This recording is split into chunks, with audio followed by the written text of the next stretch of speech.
Hello students, good morning. आज फिर हम आप लोग को सॉल्यूशन लेकर आए हैं बीपीएससी टीचर 3.0 का, जिसका एग्जाम हुआ था। इसमें हम कुछ सॉल्यूशन बताया है आप लोग को, और आप अपने आप को एनालिसिस कर सकते हो कि कितना हद तक क्वेश्चन आपसे सही बना है और कितना गलत है। तो 80 क्वेश्चन पूछता था, जिसमें हम उस क्वेश्चन को 20 क्वेश्चन को 4 भाग में डिवाइड करके आप लोग को डिस्कस किया था। तो आज भी आप लोग का चौथा क्लास है। तो आज आपका क्वेश्चन नंबर 131 से लेकर 150 तक होगा, यानी 20 क्वेश्चन।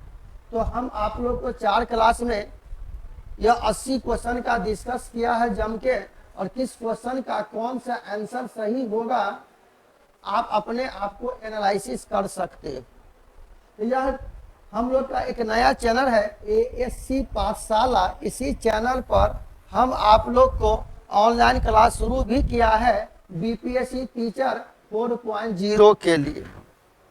तो जो भी छात्र अगर आप तैयारी कर रहे हो बीपीएससी टीचर 4.0 और 5.0 के लिए, हम अभी से बैच स्टार्ट कर दिया, ऑनलाइन भी और ऑफलाइन भी। तो ऑनलाइन क्लास 100% फ्री है। आप इस चैनल पर जाके लाइक और सब्सक्राइब करेंगे और आप आसानी से क्लास ज्वाइन कर सकते हैं। और ऑफलाइन बैच भी हम शुरू किया है।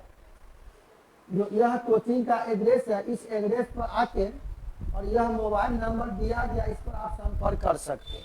तो आप ऑफलाइन भी ऑनलाइन भी जिस मोड में क्लास करना चाहते हो आप क्लास कर सकते हो, और भरपूर फायदा हमसे आप उठा सकते हो, और आप अपना रिजल्ट एक सीट पक्का कर सकते हो।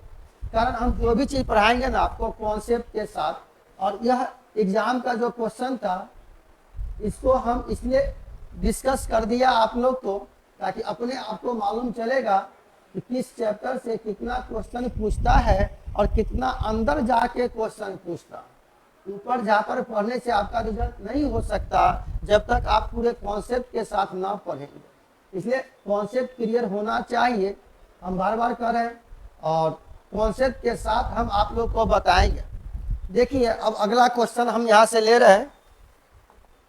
देखिए क्वेश्चन नंबर कह रहा 131, आंसर 131 नंबर का। तो क्वेश्चन पढ़िएगा बारीकी से, उसी तरह क्वेश्चन पढ़ोगे टिक लगा दोगे। लेकिन मैथ है, कुछ आपको रफ करना होगा। यहाँ क्वेश्चन कह रहा है बाबू कि ए और बी अलग अलग यह दो मैट्रिक्स। ध्यान दीजिए, यहाँ से क्या दिया, मैट्रिक्स का क्या, दो वेक्टर दिया हुआ। गिवन वेक्टर, वेक्टर ए का मान है 5i - j - 3 के, और वेक्टर बी का मान है i + 3j - 5। अगर यह दो वेक्टर का यहाँ कह रहा प्लस और माइनस, अगर आप दो वेक्टर को ऐड करते हो तो हम लोग जानते थे दो वेक्टर का जोड़ और दो वेक्टर का घटाव एक वेक्टर ही हो। दो वेक्टर का जोड़ तो i को i के साथ, j को j के साथ, k को k के साथ जोड़ेंगे। तो यह 5 और 1 यह हो जाएगा 6i, 3 में से 1 गया तो +2j - 5 3 8 के। घटावेंगे तो 5 में से 1 गया तो 4i - j - 3j - 4j minus plus, तो 5 में से 3 गया तो +2 के। अब कह रहा है यह दोनों वेक्टर के बीच में कह रहा है पैरेलल है कि परपेंडिकुलर है, कि जो भी एंगल है। तो अब बताओ, हम लोग यहाँ जानते थे कि मान लो यह एक वेक्टर ए है, यह दूसरा वेक्टर बी है। दो वेक्टर के बीच में यह थीटा एंगल है। तो आपने पढ़ा होगा दो वेक्टर को प्रोडक्ट करोगे तो दो तरह से गुना करते थे, डॉट प्रोडक्ट और क्रॉस प्रोडक्ट। तो दो वेक्टर का डॉट करोगे तो वेक्टर ए डॉट बी का मतलब होता था modulus vector A modulus vector B into cos theta. तो कह रहा है यहाँ पर, और एक आपने ऑब्जेक्टिव क्वेश्चन में पढ़ा था, अगर मान लो ए और बी अलग अलग दो वेक्टर है, खुदा न खास्ते यह दोनों वेक्टर का डॉट प्रोडक्ट अगर 0 आ जाए तो दोनों वेक्टर एक दूसरे पर परपेंडिकुलर होगा, मचुअली परपेंडिकुलर, यानी दोनों के बीच यह 90 डिग्री का कोण होगा। तब बताओ, अगर यहाँ से दो वेक्टर का डॉट कर दो तो vector A plus B dot vector A minus B, दो वेक्टर को गुना करोगे तो हम लोग जानते थे I dot I, J dot J और के डॉट के का मान 1 होता है, बाकी आई डॉट जे 0 होगा। मतलब डॉट प्रोडक्ट में अगर सेम रहे तो 1, सेम ना रहे तो 0। तो दो वेक्टर को गुना करोगे ना तो आई को आई के साथ 6 गुना 4 यानी 24, प्लस माइनस माइनस 4 गुना 2 यानी 8, माइनस 8 गुना 2 यानी 16। क्लियर? यह हो जाएगा 24, लिखा गया था 64, यह 24 जगह 24 माइनस 24 यानी 0। इसका मतलब दोनों वेक्टर एक दूसरे पर परपेंडिकुलर होगा, यानी इस क्वेश्चन का बी चॉइस सही हो। यानी यह जो 131 नंबर क्वेश्चन है, इस क्वेश्चन का बी चॉइस सही होगा। आपने बी चॉइस सही लगाया होगा तो 100% सही आंसर है। अब बताओ, कह रहा यह भी वेक्टर का ही क्वेश्चन है, उसे 2 पॉइंट रहता ना तो यह कोऑर्डिनेट का क्वेश्चन हो जाता। देखिए वेक्टर से कितना क्वेश्चन पूछा हुआ है। कह रहा if angular point of triangle, मान लो यह ए बी सी कोई भी एक ट्रायंगल है, यह ए बी और सी। ए पॉइंट का नियामक है 1 1 1, बी पॉइंट का नियामक है 1 2 3 और सी पॉइंट का नियामक है 2 3 और 1।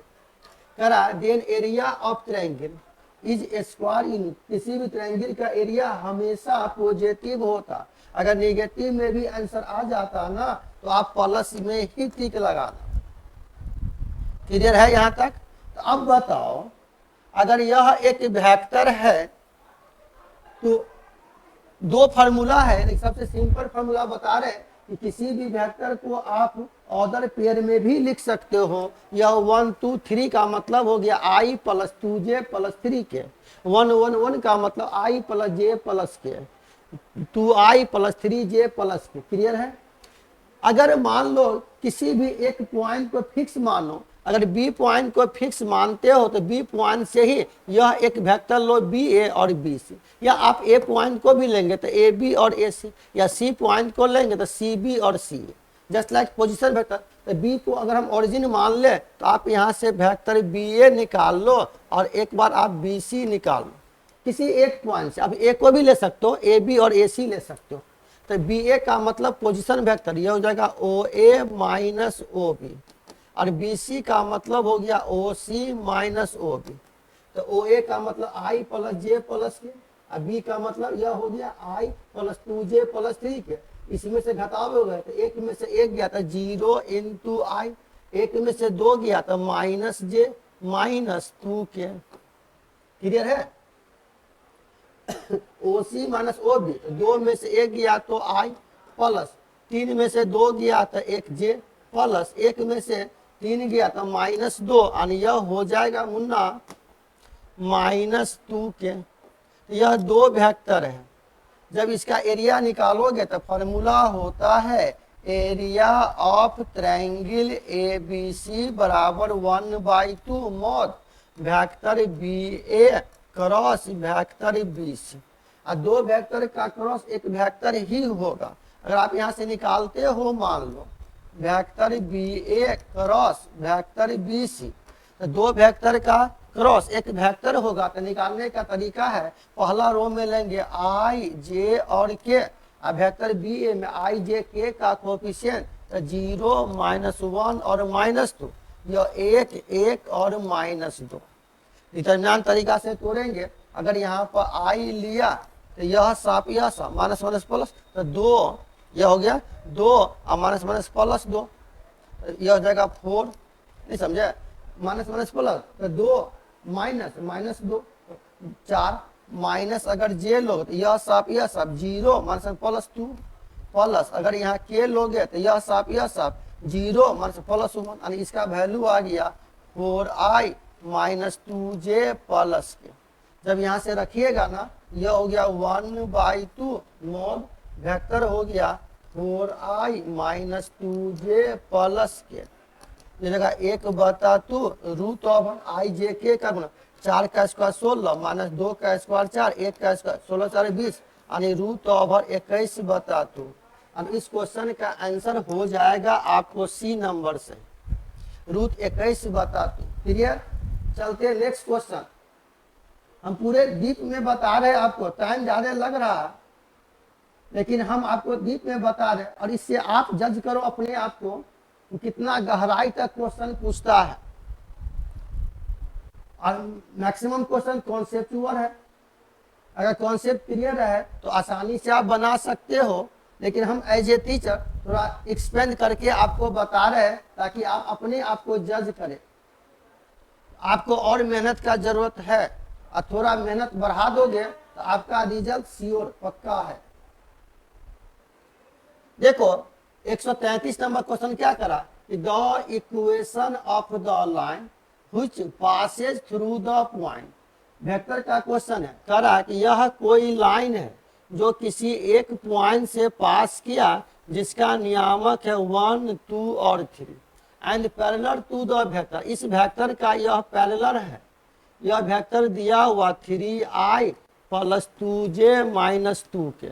तब करा कि इस लाइन का इक्वेशन निकालो वेक्टर विधि से, क्योंकि वेक्टर फॉर्म में दिया चॉइस, इसलिए वेक्टर फॉर्म में निकालते हो तो यहाँ से इक्वेशन होता है equation of the straight line in vector form. तो वेक्टर r बराबर a plus lambda into vector b। तो यह जो पैरेलल वेक्टर है इसको b वेक्टर मान लिया, यह जो पोजीशन वेक्टर इसको वेक्टर a मान लिया। किसी भी वेक्टर को आप ऑर्डर पेयर में लिख सकते हो। इसका मतलब जब यहाँ से बताइएगा तो वेक्टर r का मतलब वेक्टर a का मतलब हो गया Munna i plus 2j plus 3 के प्लस लेमदा कोई कांस्टेंट। b वेक्टर का मतलब हो गया 3i प्लस 2j माइनस 2 के। यही हो गया आंसर। देखो तो इसमें कौन सा चॉइस सही है। वेक्टर r बराबर i प्लस 2j प्लस 3 के plus lambda 3i plus 2j minus 2 के। इस क्वेश्चन का भी यह ए चॉइस सही होगा। आप ए में टिक लगाए होंगे और न लगाए होंगे तो गलत है आपका। देखो यह 3D का क्वेश्चन है।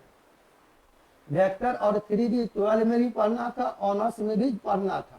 करा फॉर व्हाट वैल्यू ऑफ ए, करा ए का मान निकालो और यह दो स्ट्रेट लाइन का इक्वेशन दिया हुआ, यह और यह एक स्ट्रेट लाइन का इक्वेशन है।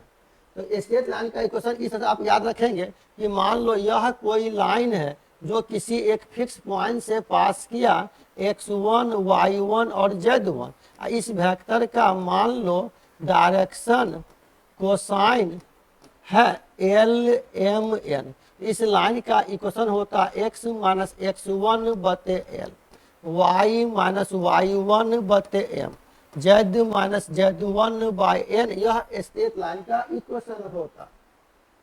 लेकिन आपको ध्यान देना होगा कि यह जो क्वेश्चन में दिया स्ट्रेट लाइन का इक्वेशन तो हमेशा ऊपर में x y z का कोफिशिएंट 1 होना चाहिए। तो अब गौर कीजिए, यह जो यहाँ पर इक्वेशन दिया है आपको, तो क्या यह दो स्ट्रेट लाइन का इक्वेशन दिया हुआ है। यहाँ से दिया है आप लोग को गिवेन इक्वेशन x माइनस 5 बटा 7 बराबर y प्लस 2 बटा a बराबर z बाई 1, और दूसरा है x बाई 1 y बाई 2 और z बाई 2। एक चीज आप गौर करेंगे, ऊपर में x y z का गुणक हमेशा 1 होना चाहिए। गलती से यहाँ 1 ना होता तो 1 लाने का प्रयास करते। कभी कभी क्वेश्चन में ऐसा भी घुमा देगा आपको। और नीचे में डायरेक्शन कोसाइन हो गया दोनों लाइन का।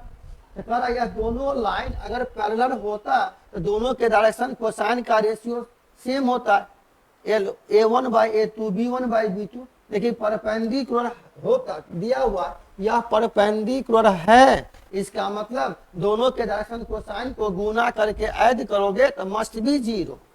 हम बताए थे आपको और बताएंगे भी 4.0 के लिए जो शुरू किया बैच। यह हो जाएगा 7 गुना 1 प्लस 1 गुना 2 प्लस 1 गुना 3 बराबर 0। यह 7 प्लस 2a प्लस 3 बराबर 7 3 10 प्लस 2a बराबर 0 और यह हो गया 2a बराबर -10, a का वैल्यू -5। यानी इसका आंसर हो जाएगा ए नंबर इज करेक्ट, यानी पहला चॉइस सही होगा। बताइए, फार्मूला बेस्ड क्वेश्चन था, अगर फार्मूला याद होता तो आसानी से आप इसको बना सकते हो। बुआ 135 नंबर क्वेश्चन है, यह लीनियर प्रोग्रामिंग यानी एलपी का क्वेश्चन है। 12 में यह सिलेबस पढ़ना था, लीनियर प्रोग्रामिंग प्रॉब्लम और ऑनर्स में भी पढ़ना। थोड़ा ध्यान दीजिएगा, थोड़ा लंबा क्वेश्चन है, देखिए हम शॉर्ट में ही बता रहे करा the region form by constant. यह 2 कॉन्स्टेंट है, 2 क्या 4 है, यह है यह है यह करा यह फिजिएबल होगा कि इनफिजिएबल होगा या नॉट कॉन्फर्म या मोर देन 1 या नन ऑफ द ए। तो अब बताओ, एक से ज्यादा इन इक्वेशन रहे उसको कॉन्स्टेंट कहा जाता। यहां से दिया हुआ गिवन कॉन्स्टेंट या गिवन इन इक्वेशन यह है 5x plus Y less than equal to 100। यह है x plus Y less than equal to 60, x greater than equal to और y ग्रेटर। बनाने का तरीका है, यह तो बिना बना ग्राफ बन जाएगा। यह 2 इन इक्वेशन है, इसको इक्वेशन बना दो। द करस्पॉन्डिंग इक्वेशन, तो इसका इक्वेशन हो जाएगा बाबू कि 5x प्लस वाई बराबर 100 और यह x प्लस वाई बराबर 100। एक इंटरसेप्ट फॉर्म में स्ट्रेट लाइन का इक्वेशन पढ़े थे, x by A plus Y by B बराबर हो। तो प्रयास करो इस इक्वेशन को इस फॉर्म में ला, तो 100 से डिवाइड करोगे तो 5x बटे 100 यानी x बटा 20 प्लस y बटा 100 बराबर 1। यह हो जाएगा x बटे 60 प्लस y बटे 60 बराबर 1। जब आप इसका ग्राफ लेते हो, मान लो इस तरह से लिया, यह ओरिजिन है, यह x है, यह x डैश, यह y डैश, 90 90 का कोण।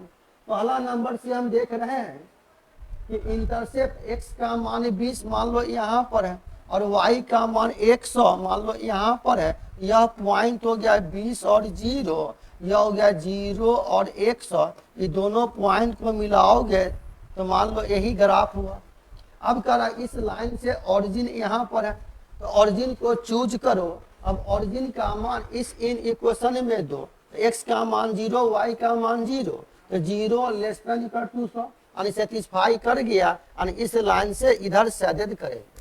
सेकेंड नंबर लिया, तो x का मान 60 मान लो यहाँ पर आ गया 60 और 0, और y पर मान लो यहाँ पर आ गया 0 और 60। ये दोनों पॉइंट को अगर हम मिलाएंगे तो यह हो गया। ये दोनों पॉइंट को अगर मिलाएंगे तो इस तरह से ग्राफ आया। फिर x का मान 0, y का मान जो सेटिस्फाई कर गया, तो इस लाइन से भी इधर यहाँ x बराबर 0 तो y x ही पर, तो यह हो गया x बराबर ग्रेटर देन है, तो इससे इधर सेडेड, और यह हो जाएगा y बराबर 0 इस लाइन से ऊपर सेडेड। देखो सब में क्या कॉमन आ रहा है, मान लो इस लाइन से ऊपर, इससे इधर, इससे नीचे, यानी यही भाग सेडेड कर रहा। इसका मतलब यह जो फिजिएबल हो गया इसके अंदर में है, इसका आंसर हो जाएगा बी चॉइस सही, यानी यह फिजिएबल होगा। और इसी पर बेस यह भी क्वेश्चन है 136 नंबर, यह भी एलपी का ही क्वेश्चन है। क्या करा, द वैल्यू ऑफ मैक्सिमम यानी मैक्सिमम z बराबर objective function 4x plus Y subject to condition या कॉन्स्टेंट। यहाँ इक्वेशन दिया है, यहाँ पर यह भी आपको बनाना ही होगा। गिवन इन इक्वेशन यह x plus Y less than equal to 50, यह है 3x plus Y less than equal to 90, x greater than equal to Y, यानी यह 4 इन इक्वेशन है। बारी बारी से आप इसको इक्वेशन बनाओगे तो द करॉस्पॉन्डिंग इक्वेशन, यह हो जाएगा x प्लस वाई बराबर 50, इसको लिखेंगे x बटे 50 प्लस वाई बटे 50 बराबर 1। सेकेंड नंबर हो गया 3x प्लस वाई बराबर 90। जब आप इसको डिवाइड करोगे ना 90 से, तो यह x बटे यह हो जाएगा 30 प्लस वाई बटे 90 बराबर 1। यह तो बिना बनाए मालूम चल जाएगा किधर हम सैजद करेंगे। तो बहुत ही डीप में क्वेश्चन है, तो लंबा क्वेश्चन है। लीनियर प्रोग्रामिंग प्रॉब्लम 12 में भी पढ़ना था और ऑनर्स में भी पढ़ना है। इसका कोई शॉर्टकट तरीका नहीं हो सकता, आपको इतना रफ करना ही होगा। अब बताओ, जब इसका ग्राफ अगर इस तरह से निकालते हो, तो यह ओरिजिन है, यह x है, यह x डैश है, यह y है, यह y डैश, 90 90 का को सेकेंड देखा, यह 50 50, मान लो यहाँ पर यह है 50 और 0, और यह पॉइंट है, मान लो कि 0 और 50, ये दोनों पॉइंट को मिलाया तो यह एक लाइन बना। इस लाइन का इक्वेशन हो गया x प्लस वाई बराबर 50। अब बताओ, ओरिजिन को चूज किया तो ओरिजिन का मान इस लाइन से नीचे है, तो ओरिजिन का मान इस इन इक्वेशन में दो, तो 0 plus 0, 0 less than equal to 50, 0 से बड़ा है 50, इसको सेटिस्फाई कर गया। इसका मतलब इस लाइन से इधर सैजद करेंगे। फिर सेकेंड नंबर लिया 3x प्लस वाई बराबर 90, यहाँ से बना है तो x बटे 30 प्लस वाई बटे 90, तो x इंटरसेप्ट मान लो यहाँ पर आ गया यह 30 और 0, और यहाँ पर मान लो यह पॉइंट है 0 और 90। ये दोनों पॉइंट को अगर इस तरह से मिलाते हो, इस लाइन का इक्वेशन आ गया 3x प्लस वाई बराबर 90। देखते 0 को सेटिस्फाई किया, सेटिस्फाई कर जाए, इस लाइन से भी इधर सैजद करेंगे, और यह हो गया x बराबर, इस लाइन से इधर सैजद करना, और यह हो गया y बराबर 0 ऊपर सैजद। तो सब में कौन सा भाग कॉमन आ रहा है, थोड़ा गौर कीजिए। यहाँ पर करा इस लाइन से ए भाग, इससे इधर, इस लाइन से नीचे, इस लाइन से नीचे, इसका मतलब सबके बीच में यही भाग सैजद किया। तो यह कॉर्नर पॉइंट आपका आ गया, और इसका नियामक 0 0, मान लिया यह ए, इसका 30 और 0, यह बी पॉइंट, तो बी पॉइंट निकालना पड़ेगा आपको, और यह हो गया सी पॉइंट। गौर किए। तो अब बताओ, अगर यहाँ से आप बी पॉइंट निकालते हो तो कहेंगे फॉर बी पॉइंट निकालने के लिए यह दो लाइन दिया गया है, एक है x प्लस वाई बराबर 50, और दूसरा इक्वेशन है बाबू 3x प्लस वाई बराबर 90। ये दोनों इक्वेशन को सॉल्व करोगे, यहाँ से x और y का मान आ जाएगा, यही b पॉइंट का नियामक xy आ जाएगा। तो अब बताओ, अगर आप इस दोनों इक्वेशन को सॉल्व करते हो, तो यहाँ से x का मान और y का मान निकालोगे, x का वैल्यू आ जाता 20 और y का वैल्यू 30। यहाँ तक क्लियर है। अब यहाँ से कह रहा था कि इसका वैल्यू निकालो, तो वैल्यू निकालने के लिए अब एक चार्ट बनाएंगे। चार्ट का मतलब कॉर्नर पॉइंट। क्वेश्चन में कह रहा था मैक्सिमम वैल्यू या मिनिमम वैल्यू, दोनों केस हो सकता था। दोनों केस होने के लिए हम यहाँ से एक चार्ट बना रहे हैं। तो यहाँ पर लेंगे कोऑर्डिनेट और इधर लेंगे value of the objective function. यह हो गया z बराबर 4x प्लस वाई। इस तरह से चार्ट बनाइए आप। तो बताओ, यहाँ पर यह हो गया ऑरिजिन जिसका नियामक 0 0, यह हो गया ए पॉइंट जिसका नियामक हो गया 30 और 0, यह हो गया बी पॉइंट जिसका नियामक हो गया 20 और 30, और यह हो गया सी पॉइंट जिसका नियामक 0 और 50। जब x का मान 0, y का मान 0, तो यह 0 आ गया। x का मान 30, तो 4 गुना 30 और y गुने 0 यानी 120 हो गया। 20 गुना 4 तो 80, प्लस 30 यानी 110, 0 गुना 4 तो 0, 50, इसका वैल्यू 50, सबसे मैक्सिमम वैल्यू यही आया यहाँ पर 120, यानी इसका आंसर हो जाएगा आपका सी चॉइस सही। बताओ, इतना लंबा क्वेश्चन था, इस तरह से आपको इस क्वेश्चन को बनाना होगा और इस क्वेश्चन का चॉइस हो गया सी नंबर। देखो अगला क्वेश्चन, यह लैंग्वेज वाला क्वेश्चन है, थोड़ा बारीकी से ध्यान दीजिएगा। तो थ्योरी बेस्ड क्वेश्चन है। क्या कह रहा है क्वेश्चन कि the optimal value of the objective function is attend at the point, यह कॉर्नर पॉइंट पर ही आप ऑब्जेक्टिव वैल्यू का फंक्शन निकाले। अभी देखें, कह रहा इनसाइड मतलब अंदर में, centre of the feasible region, outside बाहर में, मोर देन 1, यानी इसका आंसर ई नंबर होगा। कारण कि हम कॉर्नर पॉइंट पर ही ऑब्जेक्टिव फंक्शन का मान निकाल सकते हो, अंदर बाहर और सेंटर पर नहीं निकाल सकते हो। यह तो बिना बनाए क्वेश्चन था, इस क्वेश्चन का आंसर हो जाएगा ई नंबर।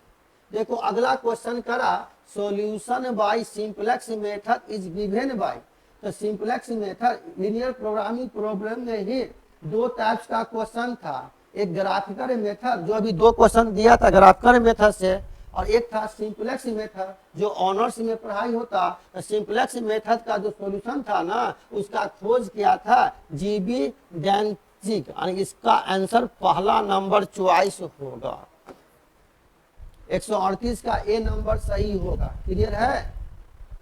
चलो नेक्स्ट क्वेश्चन करा 139, the objective function of linear programming problem is, तो ऑब्जेक्टिव फंक्शन का मतलब z बराबर कोई भी लीनियर इक्वेशन है, करा उसका मान मैक्सिमम भी हो सकता है, मिनिमम भी हो सकता है, यानी दोनों सही हो सकता है। इसका मतलब more than 1 of the above, यानी इसका आंसर हो जाएगा आपको डी नंबर चॉइस। यानी ऑब्जेक्टिव फंक्शन का जब मान निकालोगे ना, अभी 2 क्वेश्चन बनाया आप उस पर, तो कॉर्नर पॉइंट से मान निकाला, तो ऑब्जेक्टिव फंक्शन का मतलब उसका मान मैक्सिमम भी हो सकता या मिनिमम भी हो सकता। यानी आप कह सकते हो द लीनियर इक्वेशन z बराबर a1x plus b1y plus c1 जो भी है, तो which is to be maximum या minimum is called the objective function of the general linear programming problem, यानी इसका आंसर डी होगा सही। चलते नेक्स्ट क्वेश्चन। क्वेश्चन करा which of the following set is convex, convex का मतलब होता है जो सेट इसको बाउंडेड कर जाए, तो y का मान 2 से बड़ा 2 के बराबर, y का मान 4 के बराबर 4 से बड़ा, यानी यही बाउंडेड जो कोई भी कर्व है ना इसको सेटिस्फाई कर जाएगा। तो बिना बना इस क्वेश्चन का आंसर सी नंबर होगा। यानी 140 नंबर जो क्वेश्चन है ना, 140 का जो आंसर होगा 140 का सी होगा बिना बना। कॉन्वेक्स का मतलब जो सेटिस्फाई करे उसके अंदर होना चाहिए, लीनियर प्रोग्रामिंग प्रॉब्लम का ही क्वेश्चन है। अब यहाँ कह रहा है 141 क्वेश्चन है कि if A and B are 2 event, A और बी कोई 2 इवेंट है, यह प्रोबेबिलिटी का क्वेश्चन है। कैसा इवेंट है मालूम नहीं है कि प्रोबेबिलिटी ऑफ ए का मान दे दिया 0.6 यानी 6/10। क्लियर? इसको और तोड़ भी सकते हो या रहने दो। करा प्रोबेबिलिटी ऑफ बी, इसका भी मान दे दिया 0.3 यानी 3/10, और probability of A intersection B 0.2 यानी 2/10। तो हम लोग को पूछ रहा है यहाँ से कि probability of A by B, तो probability of A by B का फॉर्मूला होता, कंडीशनल प्रोबेबिलिटी का हो गया, probability of A intersection B by probability of B. तो ए इंटरसेक्शन बी का मान दिया है 2/10 और बी का मान है 3/10, यानी इसका आंसर हो जाएगा 2/3, यानी बी चॉइस सही होगा। क्लियर? देखो next question, a pair of dice is throw then the probability of getting eight, यह भी आप बिना बनाए क्वेश्चन बना सकते हो, लेकिन थोड़ा अगर समझ जाइएगा तो यह प्रोबेबिलिटी का क्वेश्चन है, थोड़ा ध्यान दीजिएगा। करा ए पेयर मतलब जोड़ा ऑफ डाइस, डाइस मतलब पासा। आपने लूडो खेला होगा तो मान लेते हैं, थोड़ा ध्यान दीजिएगा तो आसानी से हम लोग क्वेश्चन बना सकते हैं, आसानी से हम लोग क्वेश्चन बना सकते हैं अगर थोड़ा ध्यान दीजिएगा तो। क्या कह रहा है क्वेश्चन कि ए पेयर ऑफ डाइस, अगर एक पासा को फेंका या तो एक होगा या दो होगा या तीन होगा या चार होगा या पांच होगा या फिर दूसरा पासा को फेंका एक होगा दो होगा तीन होगा, इस तरह से 6 तक। Total number of sample space हो जाएगा 36। करा क्या ऑफ गेटिंग एज द सम, यानी दोनों प्रोबेबिलिटी को जोड़ के, यानी ई बराबर एक ऐसा इवेंट है जो दोनों को जोड़ के 6 होना चाहिए, 7 होना चाहिए। तो 1 और 6 होगा तो 7, फिर यहां से लेंगे तो 2 और 5 होगा तब होगा। और किया मेरी बात, इसका 3 उसका 4, इसका 4 उसका 3, इसका 5 उसका 2, इसका 6 उसका 1, तो मैक्सिमम यही तक जाएगा। तो कितना आएगा 1 2 3 4 5 6। गौर कर रहे हैं मेरी बात। यह जो क्वेश्चन है इसका 1 उसका 6, उसका 6 इसका 1 आ गया, इसका 2 उसका 5, उसका 5 इसका 2, मैं दोनों को मिला के होना चाहिए जोड़ के कितना 7।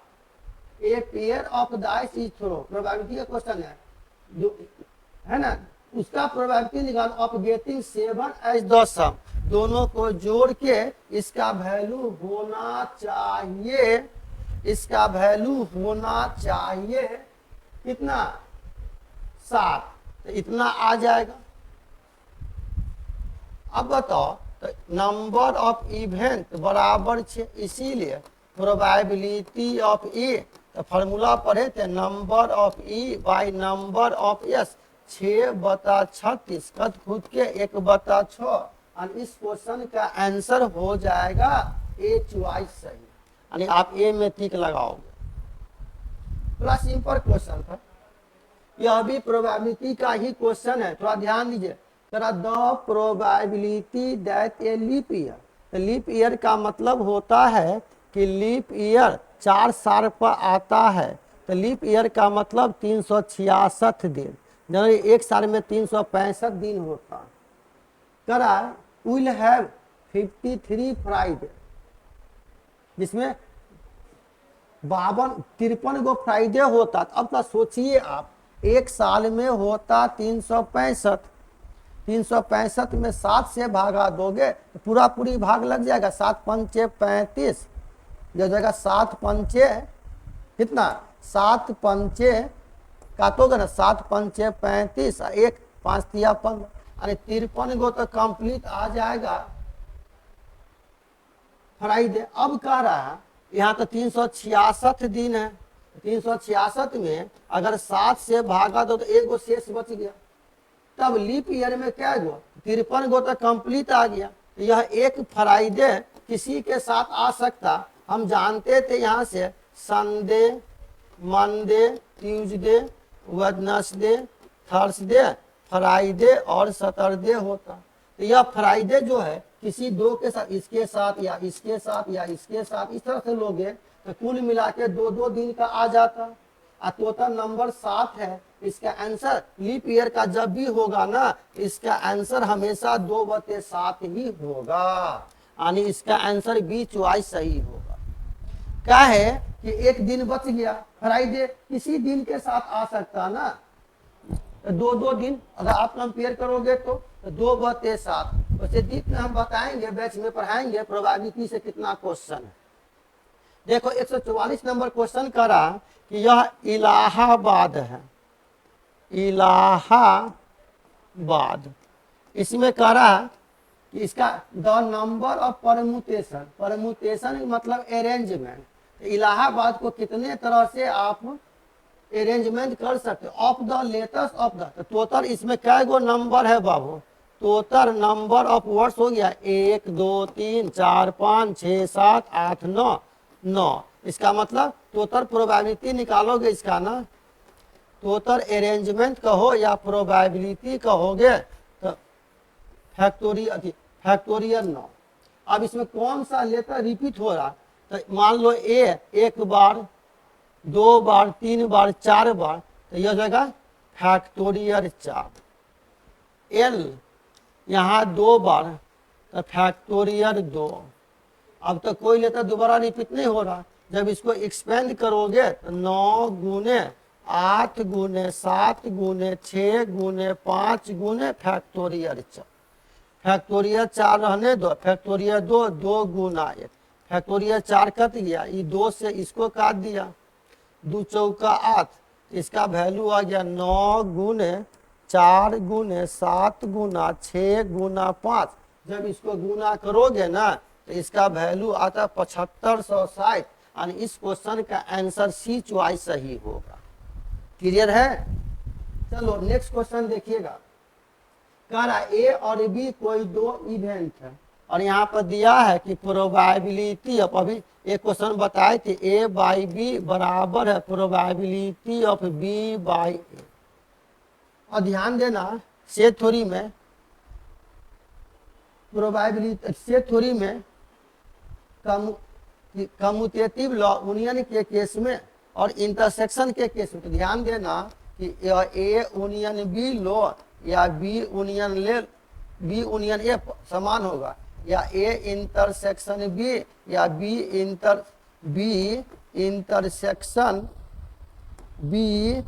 इंटरसेक्शन ए, दोनों का वैल्यू सेम होता। यानी सेट थ्योरी में यह कम्यूटेटिव लॉ को पालन करता है, यूनियन के केस में भी और इंटरसेक्शन के केस। देखिए बड़ा सिंपल है। यह क्वेश्चन करा कि इसका फार्मूला होता probability of A intersection B by probability of B. Direct यह फार्मूला बेस है। Probability of B intersection A कहो या ए इंटरसेक्शन बी बटे प्रोबेबिलिटी ऑफ ए, ये दोनों कट जाएगा सेम है, तो 1 by probability of B 1 by कोने का नहीं गुना करोगे मुन्ना, तो प्रोबेबिलिटी ऑफ ए बराबर प्रोबेबिलिटी ऑफ बी, और यही चॉइस सही होगा इसका बी नंबर। इस क्वेश्चन का यह बी सही होगा। देखो अगला क्वेश्चन कह रहा कि एक group consist of 8 girls. Question करा कोई भी ग्रुप है उसमें गर्ल्स की संख्या है 8 और बॉयज का संख्या है 7। In how many way can a team of 4 members be selected if team has no girls. करा 4-4 व्यक्ति का समूह बनाना, और उसमें करा गर्ल्स को नहीं लेना, इसको नहीं लेना, सिर्फ बॉयजे को नहीं लेना है, तो यह हो जाएगा NCR। लेकिन कह रहा है फॉर्मूला होता है कि 4 गो टीम लेना है, इसका मतलब n का मान 7, तो 7CR का मान 4, और इसका यह हो जाएगा आपको 7C4 फार्मूला बेस। और इसका फार्मूला आप जानते थे परम्यूटेशन कॉम्बिनेशन में कि यह NCR factorial R n minus R। बुआ इसका हो जाएगा फैक्टोरियल 7 फैक्टोरियल 4, 7 में 4 गया 3, तोड़ोगे 7 गुना 6 गुना 5, फैक्टोरियल 4 कट गया, 3 गुना 2 गुना 1, यह भी कट गया, यह सिर्फ बचेगा 7 गुना 5 यानी 35, यानी इसका आंसर हो जाएगा पहला चॉइस, यानी 146 नंबर क्वेश्चन का ये चॉइस सही होगा। क्लियर है? चलिए अब नेक्स्ट क्वेश्चन देखिए आप। 147 नंबर क्वेश्चन करा कि there are 6 boys and 3 girls. 6 boys और 3 गर्ल्स है, तो टोटल यहाँ पर टोटल पर्सन कितना हो गया, दोनों मिला के पर्सन हो गया 9। And they are sitting on a circular table, यह सर्कुलर टेबल पर बैठना है सबको। In how many way they can sit with no distance. कोई ये नहीं कर रहा है कि गर्ल्स और बॉयज अलग अलग बैठना के एक साथ बैठना, कोई कंडीशन नहीं है, नो डिस्टेंस कहीं भी बैठ सकता। इसका मतलब जब 9 व्यक्ति इस पर, एक तो पहले बैठ जाएगा, उसके बाद जब बैठेगा कहीं भी तो एक सीट तो पहले से फुल हो जाएगा। तो टोटल कितने तक से बैठेगा, अगर टोटल मान लो n है तो 9 - 1 यानी फैक्टोरियल 8, और इसका आंसर बी चॉइस सही होगा। क्लियर?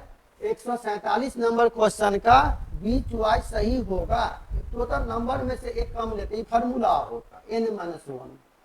देखो अगला क्वेश्चन करा, यह बड़ा सिंपल क्वेश्चन है। करा if a average of 10 entry is 50, if we reduce मतलब कम करना इच एंट्री, अब प्रत्येक एंट्री में से 5 को कम कर दिया तो नया मीन कै गो बचेगा? तो 45, 50 में 5 कम हो गया, बिना बना इसका आंसर आ गया 45, यानी सी नंबर चॉइस सही होगा। तो कुछ क्वेश्चन तो ऐसा होता है कि आप क्वेश्चन पढ़ोगे मालूम चल जाएगा, इसमें बड़ा गलती करता है आदमी। लेकिन देखो यह एक फार्मूला होता है। क्या कर रहा है? Which of the following option is correct? इसमें कौन सा चॉइस सही है? इसमें कौन सा चॉइस सही है? इसका फार्मूला होता है बाबू, ये आप जान जाओ। We know that correct formula होता है यहाँ से कि 3 मीडियन बराबर मोड प्लस 2 इंटू मीन, यही फार्मूला होता। जो चॉइस इसमें उसमें टिक लगा दीजिए, इसका आंसर बी सही होगा। इस क्वेश्चन का बी चॉइस सही होगा, यानी फार्मूला होता 3 इंटू माध्यिका बराबर बहुलक प्लस 2 इंटू माध्य। क्लियर? यह फार्मूला ही होता है। देखो नेक्स्ट क्वेश्चन और सबसे अंतिम क्वेश्चन है, बड़ा सिंपल क्वेश्चन है, और यह क्वेश्चन अलजेब्रा का बाइनोमियल थ्योरम का है। इससे तो हम लोग एनालिसिस कर सकते थे कि अगर बीपीएससी टीचर 3.0 में 80 क्वेश्चन पूछा, इस क्वेश्चन से आइडिया तो मिल गया ना कि किस किस चैप्टर से कितना क्वेश्चन है, इससे आपको आइडिया मिला। इसीलिए उस चैप्टर पर हम लोग विशेष फोकस करेंगे। लेकिन कोई जरूरी नहीं है कि इस बार अगर प्रोबेबिलिटी से 4 क्वेश्चन पूछ दिया तो 4.0 में भी प्रोबेबिलिटी से 4 क्वेश्चन ही पूछेगा, ऐसा कोई जरूरी नहीं है। पूरे सिलेबस है 11-12 का, तो हम लोग 100% सिलेबस और एक एक पैराग्राफ अच्छी तरह पढ़ेंगे पूरे कॉन्सेप्ट के साथ। इससे कितना आइडिया लगा कि क्वेश्चन बहुत डीप में पूछता है।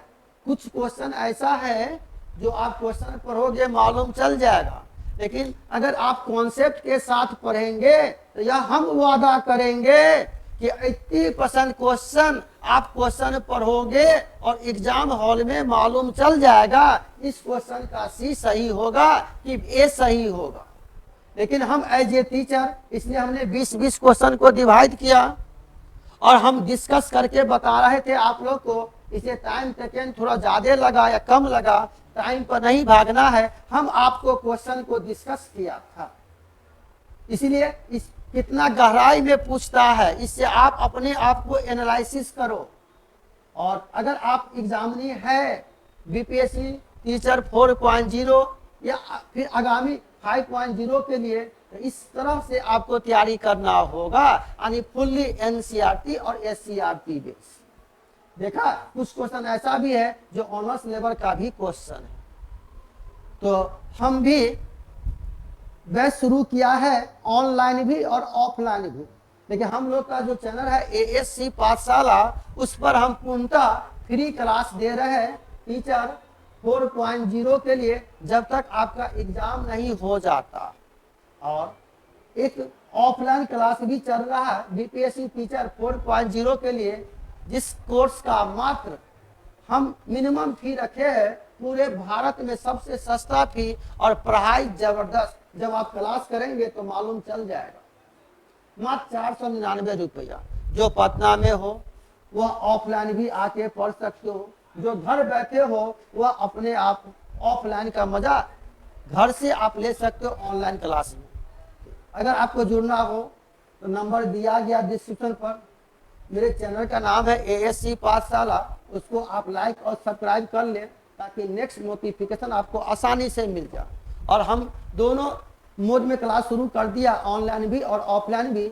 जिसको जो सुविधा हो आप क्लास कर सकते हो। और हम वादा करेंगे आपका रिजल्ट श्योर होगा, लेकिन थोड़ा बेसिक कॉन्सेप्ट के साथ पढ़ना पड़ेगा आपको, और हम प्रयास करेंगे पूरे कॉन्सेप्ट के साथ पढ़ाने का। अगर आप यह क्लास करते हो तो मालूम चल जाएगा कितना डीप में हम बताएंगे आप लोग को। जब तक आप पूरे कॉन्सेप्ट के साथ ना पढ़ेंगे तो रिजल्ट श्योर नहीं होगा बाबू। ऊपर झापर पढ़ने से काम नहीं चलेगा। सिलेबस समाप्त हो सकता लेकिन रिजल्ट नहीं हो सकता। इसलिए काइंडली हम आपसे रिक्वेस्ट करेंगे कि अगर आप मैथ्स के विद्यार्थी हो, बीपीएससी टीचर 4.0 के लिए, वह भी क्लास 11 12 थोड़ा कॉन्सेप्ट के साथ मेहनत करना होगा। चलिए फिर देखो एक और नेक्स्ट क्वेश्चन है आप लोग का, द कोफिशिएंट ऑफ x के पावर 6 इन द एक्सपेंशन। तो मान लो यह एक एक्सपेंशन दिया हुआ है, यह बाइनोमियल थ्योरम का क्वेश्चन आ गया। यह है 2x माइनस 3 के पावर 6। आप इसी को लिख सकते हो -3 प्लस 2x के पावर 6। एक फार्मूला था कि मान लो यह है a प्लस x के पावर n, a पहला पद x दूसरा पद, n नंबर ऑफ थिंग। इसका एक फार्मूला होता था जनरल टर्म।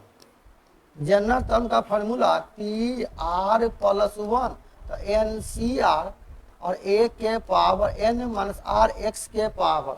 a हो गया पहला पद, x दूसरा पद।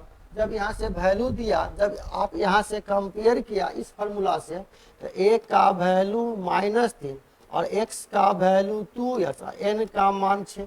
इसीलिए PR प्लस 1 तो NCR फार्मूला यहाँ लिखा हुआ तो 6CR। a का पावर, a का मतलब -3, n माइनस r तो 6 माइनस r, x का मतलब 2x के पावर r।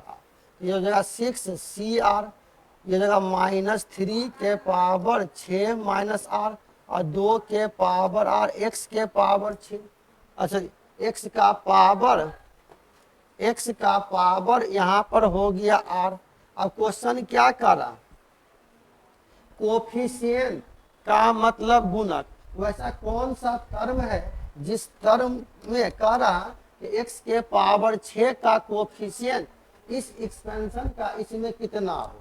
तो मान लो यहाँ से लिया x का पावर r, तो x का पावर r यहाँ पूछ रहा 6, इसलिए आप यहाँ से क्या करोगे मुन्ना, r का मान 6 दे दो।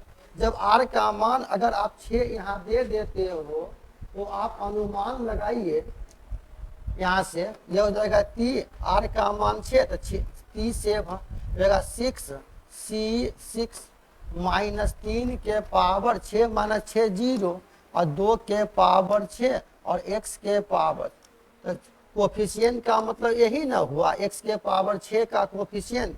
इसलिए कहेंगे यहाँ से कोफिशिएंट ऑफ x के पावर 6 तो 6C6 माइनस 3 के पावर 0 2 के पावर 6 तो 6C6 का मान 1। किसी भी संख्या का पावर 0 1, 2 के पावर 6 यानी 2 के पावर 6 और 2 के पावर 6 है, इसका मतलब 2 को 6 बार गुना करोगे तो 2 गुना 2 गुना 2 गुना 2 गुना 2 2 गुना तो गुना करो, 2 दूनी 4 दूनी 8 दूनी 16 दूना 32 दूना 64 यानी 64। इसका मतलब हुआ इस क्वेश्चन का आंसर हो जाएगा आप लोग को यह सी चॉइस सही। यह अलजेब्रा बाइनोमियल थ्योरम का क्वेश्चन था। इस तरह से हम आप लोग को 80 क्वेश्चन का डिस्कस किया है और वह भी 4 भाग में डिवाइड कर दिया था, ताकि हम एक बार लंबा क्लास न ले, 2 घंटा 1.5 घंटा, हम 20-20 क्वेश्चन को ही डिस्कस किया था जम के पूरे कॉन्सेप्ट के साथ। लेकिन इससे आप एनालिसिस कर सकते बुआ कि गहराई में पढ़ना होगा अगर आपको टीचर बनना है तो। इसीलिए आप जो भी चैप्टर पढ़े जम के पढ़े, कॉन्सेप्ट के साथ पढ़े, जहां भी पढ़े कॉन्सेप्ट के साथ पढ़े। लेकिन हम एक बार फिर से बोल दे, हम भी बीपीएससी टीचर 4.0 का बैच शुरू किया है ऑनलाइन और ऑफलाइन। ऑनलाइन क्लास 100% फ्री है। हमारा चैनल का नाम है ASC पाठशाला। आप जाएंगे यूट्यूब पर तो वहाँ सर्च मारोगे तो ASC पाठशाला तो आ जाएगा हम लोग का चैनल। उस चैनल को आप लाइक और सब्सक्राइब जरूर कर लेना ताकि नेक्स्ट नोटिफिकेशन आपको आसानी से मिल जाए। और सबसे अलग अंदाज में बेहतर कॉन्सेप्ट के साथ हम बताएंगे आपको 11-12 का मैथ। यह हम वादा करेंगे आप लोग के साथ और रिजल्ट श्योर है आपका, एक सीट पक्का। लेकिन कॉन्सेप्ट के साथ पढ़ना होगा। इसी के साथ यह जो हम एनालिसिस क्लास किया था शुरू, टीचर 3.0 का सॉल्यूशन, वह क्लास आज हम द एंड कर रहे हैं और हमने 4 क्लास बताया है। आप एक के बाद एक चारों क्लास देख लेना और अपने आप को एनालिसिस कर सकते हो। इसी के साथ फिर हम लोग मिलते हैं अगले क्लास में। जय हिंद, जय भारत।